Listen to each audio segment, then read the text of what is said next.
কক্সবাজারে আবারও খুনের ঘটনা। দুর্বৃত্তের ছুরিকাঘাতে প্রাণ গেছে দুই তরুণের। তারা হলেন হৃদয় ও আসিফ। গতরাতে শহরের পাহাড়তলী ইসলামপুর এলাকায় এই ঘটনা ঘটে। পুলিশ জানায় এটি সন্ত্রাসী গ্রুপের সাথে কথা কাটাকাটি হয় আসিফের। এ সময় খোটাখালী থেকে বেড়াতে যাওয়া আসিফের মামাতো ভাই হৃদয় ও আশরাফ এগিয়ে যায়।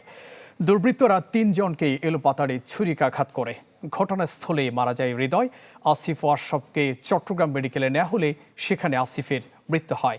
চিকিৎসাধীন আছেন আশরাফ। কক্সবাজার সদর থানার ওসি শেখ মোহাম্মদ আলী বিষয়টি নিশ্চিত করেছেন, তবে এ হত্যাকাণ্ডে জড়িত কাউকে আটক করা সম্ভব হয়নি।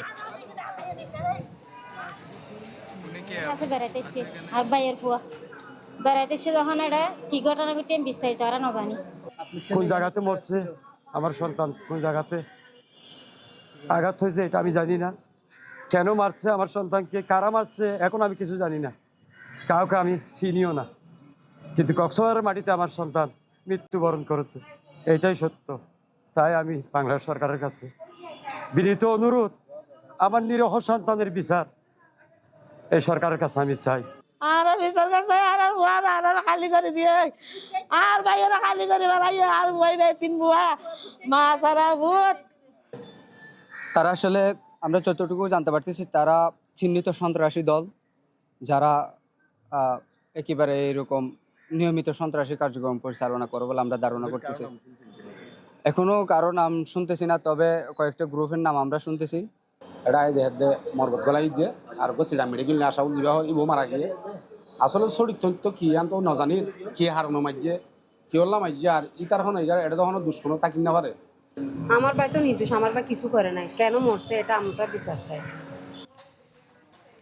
দর্শকের বিষয়ে আরও জানাতে কক্সবাজার থেকে যুক্ত হচ্ছেন সহকর্মী আজিম নিহাত। আজিম, কক্সবাজারের সাম্প্রতিক বেশ কয়েকটি খুনের ঘটনা ঘটেছে, কেন খুনের ঘটনা বেড়ে গেল? একই সাথে জানাবেন প্রশাসন আসলে এইসব বিষয় নিয়ে কি বলছে।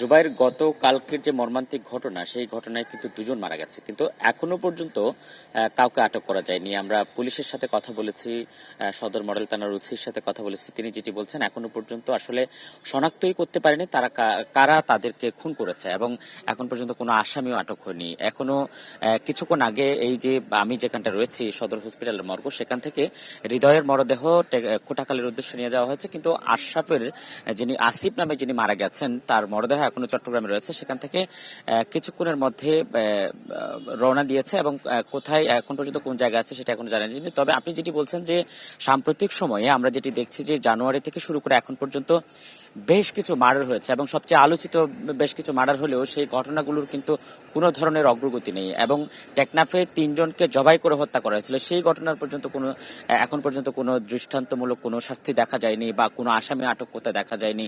সব মিলিয়ে কক্সবাজারটা একটা অনিরাপদ শহরে পরিণত হয়েছে, এবং এই ঘটনাগুলো দিনের পর দিন ঘটে যাচ্ছে, এবং ছিনতাইকারী থেকে শুরু করে বিভিন্ন সন্ত্রাসী গোষ্ঠী যারা আছে তারা আসলে প্রকাশ্যে চলে আসছে, এবং তাদের হাতে অস্ত্র দেখা যাচ্ছে। আমরা কয়েকদিন আগেও দেখেছি একটি সন্ত্রাসী গ্রুপের একজন সদস্য, সে আরিফ নামে একজন সদস্য, সে প্রকাশ্য অস্ত্র নিয়ে বিভিন্ন জায়গায় ছবি পোস্ট করছে ফেসবুকে।